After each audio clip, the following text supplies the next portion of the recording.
Let's take those off. You ever recording something and you step on the headphone and your head goes like that? It's very annoying.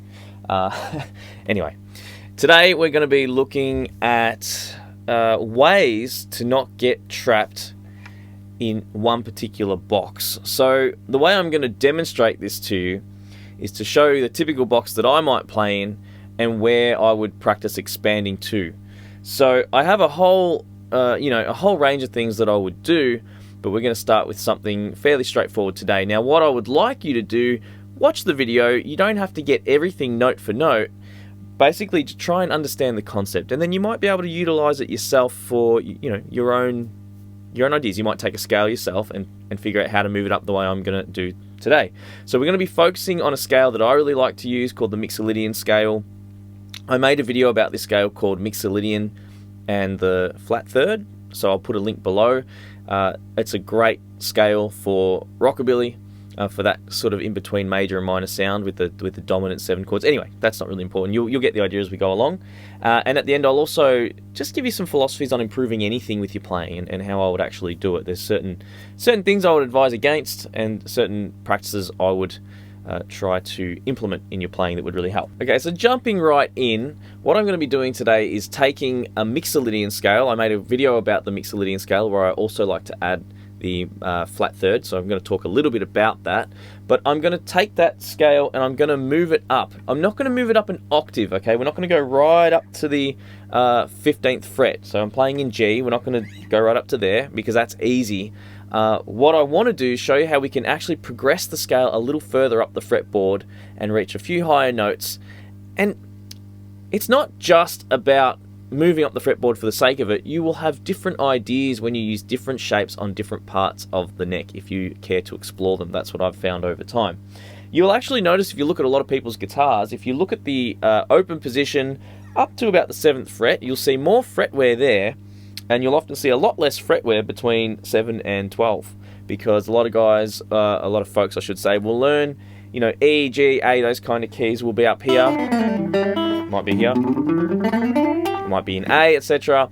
And what we do is we just take that shape, we might move it right up to the 15th fret. So there's a lot of territory in between that gets ignored, and I want to give you some tools to help navigate that today. So this is the Mixolydian scale. This is the one we're going to be working off. So I'm going to play all these scales on a sound slice file, so you can practice them all. That's going to be separate. You can do that separately. As I mentioned, just watch along with the lesson and see how this progresses. So we start with the Mixolydian at the 3rd fret.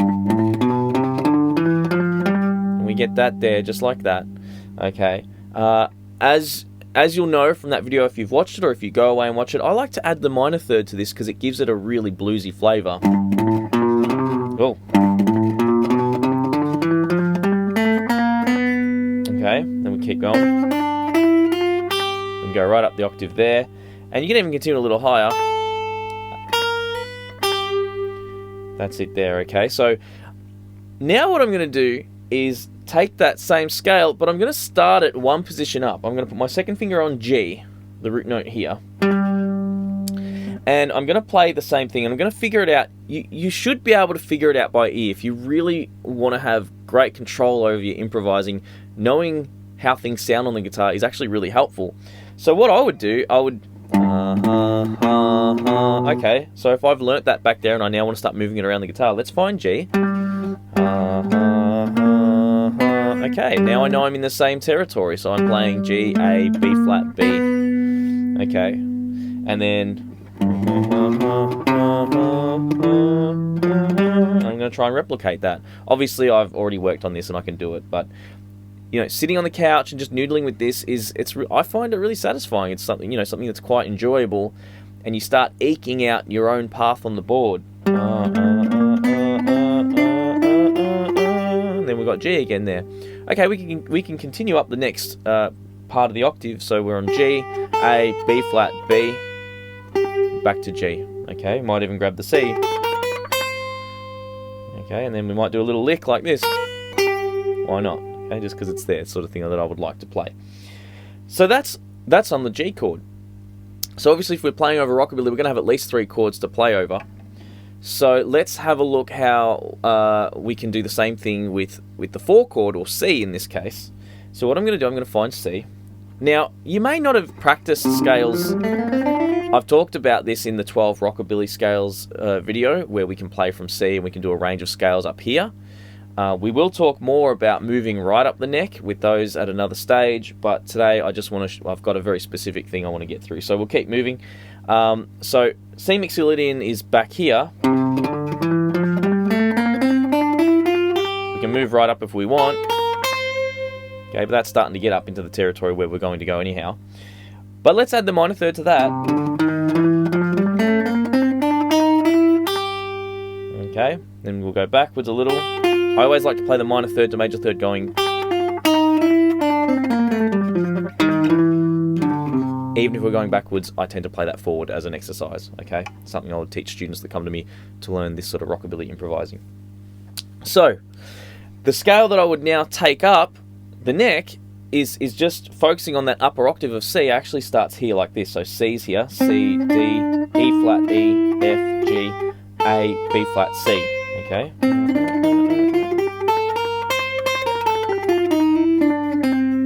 Just like that, okay? So of course, if you are a member of the Patreon, you'll get a tab sheet with this, and I'll provide that sound slice file. Maybe I'll do it for free. I like to do a free one every now and then because I want people to see, you know, what they can get if they become a member of the Patreon. So now we're going to move that shape once you've got it, and we just move it up 2. And anything we do on the 4 chord, we just move up 2, and we can operate the same way on the 5 chord. Okay. Okay, I'm having to think about that. Let's move.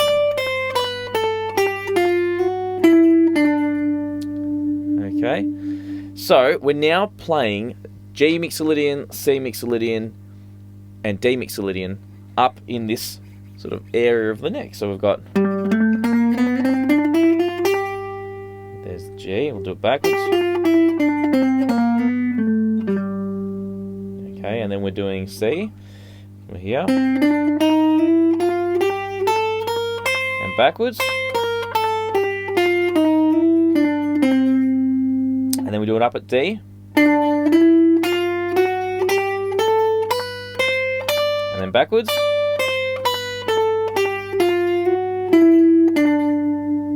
Okay, just do C.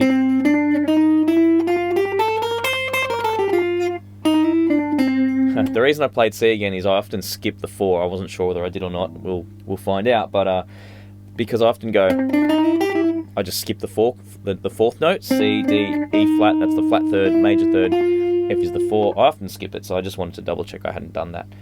So that's it. They're the 3 shapes where we've just pushed them up the board a little bit. We haven't taken them right up to the 15th fret, okay, and we haven't jumped away, or 17th fret for D.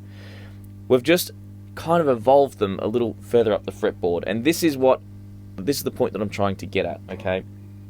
You don't have to actually, you know, go away and move it, you know, get every box and every position from here to here. Just evolve the shape that you're already kind of comfortable with a little bit. I'll take something that you're familiar with and just move it a portion up the neck, okay? And then, as you saw in the beginning, I did that little demo where I'm playing. So I'll noodle around now. Probably this will be without a backing track, but I'll just muck around the same way again. 1, 2, 3, 4.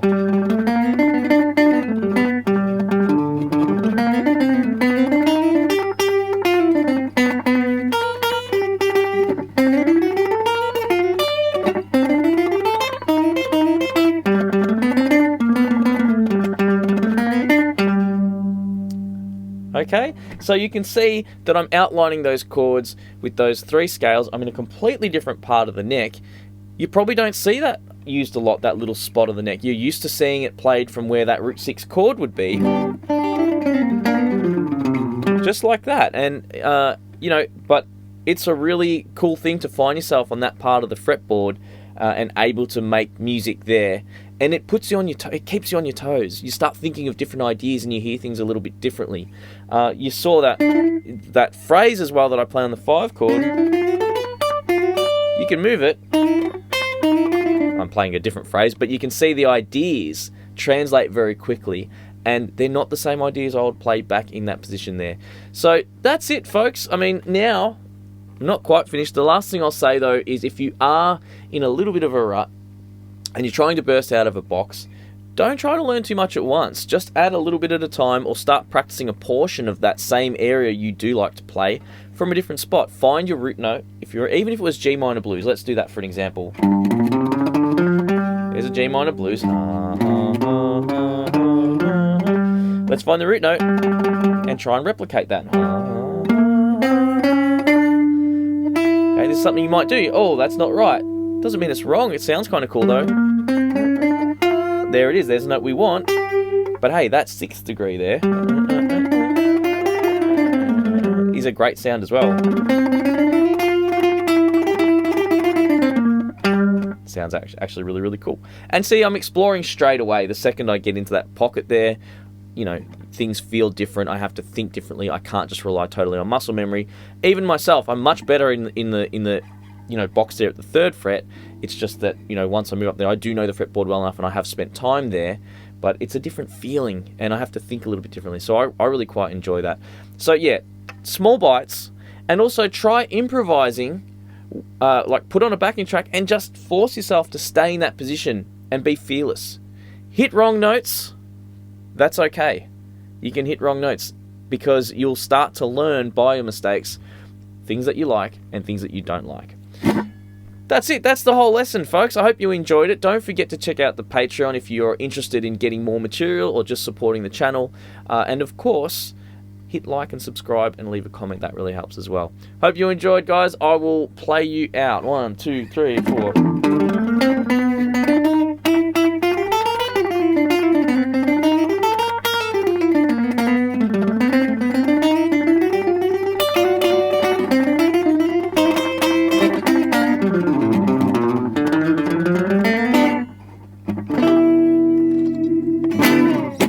Stay tuned for more. See you guys in the next lesson.